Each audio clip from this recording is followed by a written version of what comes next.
So we're in the library now. We're making our way deeper into the school. There's a couple of shelves here of textbooks, and we're joined by none other than the school's founder, Sam Cannon, Master Watchmaker and Army vet. How are you, Sam? Good to see you, brother. Good to see you. So I just had the guys introduce themselves to the folks here on Facebook Live, and they showed me the museum, they showed me the horology lab, they showed me the Navy pump back there, and now we're in the library. So is there something significant about the library? What's going on here? The library is essentially donated by one man. Julian Jackson Smith was the man who was my mentor 30 years ago who gave me my start. He gave you your start. He was also a veteran. Yes, he was. He was an Air Force veteran and a Bulliva School graduate. So he was an Air Force veteran, went to the Bulliva School of Watchmaking, and then he became your mentor and gave you your start in watchmaking. Yes, he did. And at the grand opening back in September, it was about 8 weeks before he passed away, but him and his family came up for that. So they got to see the place. They got to see the place. He passed. And I was at his home just before he passed, and he was very happy to know that all these things are now part of this school. And his picture is actually on the Wall of Honor in there. Cool. As a young airman. Wow. So, and you were, if I remember correctly, you were an MP in the Air Force? Baltimore Police. Baltimore Police. But you also served in the military, did you not? I was trained by the military. Oh, you trained in the military. As a counter sniper in the police department. Okay. Got it. And it was in charge of the primary entry team. Well, before I came in, I was bragging about you. I said that you found this place. It was like an old abandoned ambulance station. It was. You picked it up somehow. You got control of it, and then you did all the rehabbing of the place. You framed out these windows, all the doors, and everything. Well, Newcastle County actually did the windows, but all the interior work was done by Hogs and Heroes and myself. You gotta say I'm a liar on live video. Is that what you're doing there? I'm not saying you're a liar at all. You just didn't have all the facts on your hands. All right, hands. Fair enough. All right, so these guys are showing me around the school. You want to take it from here and show me some more? Well, this is the kitchen in here for whatever it's worth. This used to be the kitchen when this was an ambulance station, so we just revamped it. All the cabinets, as you've seen through the building, comes from George Washington University. That was a donation from George Washington University down in D.C. Yes. So as is the carpet on the floors. That came from the Ashburn campus. That's great. It was nice to know that you guys got some real big name sponsorship behind you instead of just my stupid little podunk company. And this is the watch classroom. Okay, so this is the main classroom where the guys are spending most of their time during the day. Right. Now, over this past few days, they've been working with Jacot tools, which is a really high art type of tool, learning how to polish pivots and finish the ends of pivots and things. I'm learning new stuff. I always called those Jacot tools. Well, that's not unusual if you're from America. I've heard Jacot too, but okay. But Jacot is the correct pronunciation. Jacot. Yes. Okay. Yes, and we have again stations for 6 people. They just actually did their student to instructor presentations for me on a Friday. Okay. So this is a situation where the students actually become the instructors because there's no better way to learn if you than gotta to learn, teach it. You have to learn it well enough to teach it. That's when you're a master. And they have presentations and notes, and they're all on the Facebook page for VWI, so that's kind of cool. Cool. So, guys, check out the Veterans Watchmakers Initiative Facebook page. Make sure you like that, and you can actually watch some of the videos that Sam's posted from the school here. Yeah. So, you want to? I told you guys, I showed them from the outside of the building. You got these huge garages out back, and I said that was sort of unfinished storage space. Yes, I'll show you what's going on with that. So there's a ton. Construction begins probably in the next 2 weeks. You're walking away. So Sam just said, I don't know if you heard him, but he said construction begins in the back area, which is actually unfinished now.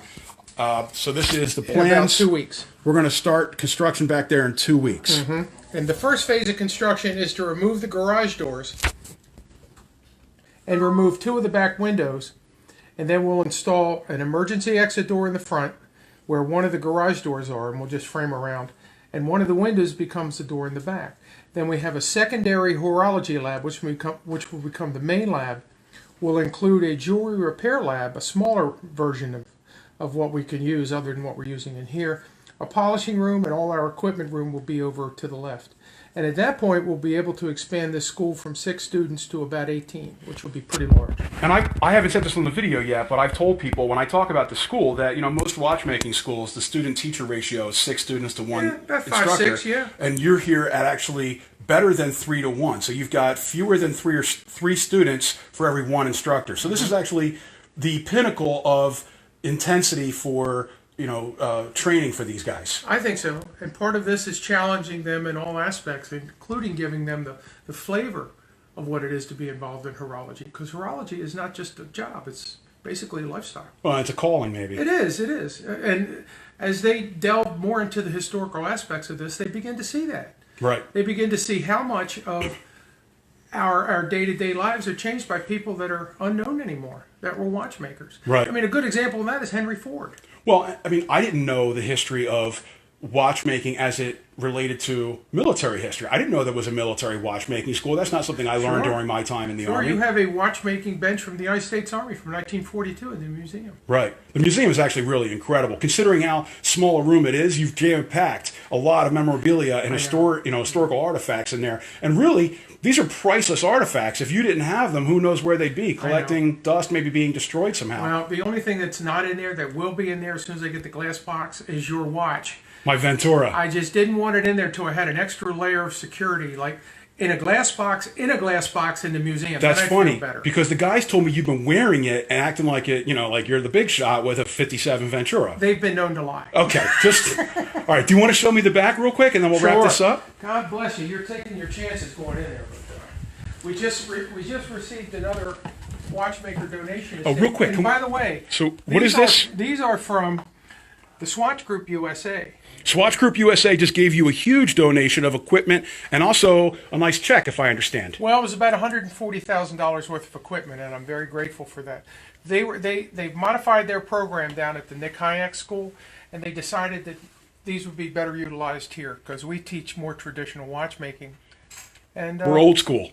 Well, I don't know if they're any different than us. We just approach it a little differently, and they do an incredible job with their students.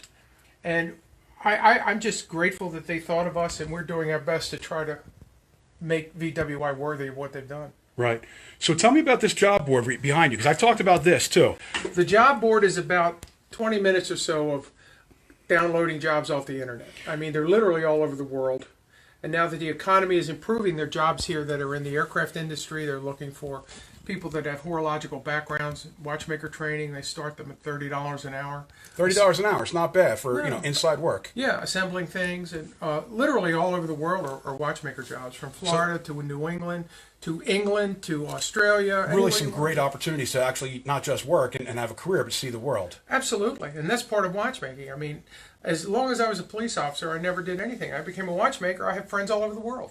So one of the things that always, and you know this, but I want to tell the folks on Facebook that, I came at this school having had the perception that watchmaking was sort of a dying art. Watchmakers are few and far between, and it was sort of like you either end up in the Rolex or big name brand AD system, sort of a cog in the wheel, or you hang out your shingle as an independent, and that's kind of like the only two career tracks, and maybe it's not so great on either side. But this actually shows how wonderful an opportunity you're presenting here to the students that come through your school, that there's all these different opportunities for great career tracks, not simply one or the other. You could be an entrepreneur, you can be a career employee inside a wonderful organization, and you can travel the world. Well, what usually happens with good watchmakers is they wind up with a good job working 8 to 5. Right. And then from 6 to midnight every night, they're fixing all the watches that have been sent to them. A little side hustle. Yeah. And that buys the new cars, the extra house, and all that. Right. So it's actually a really nice job that,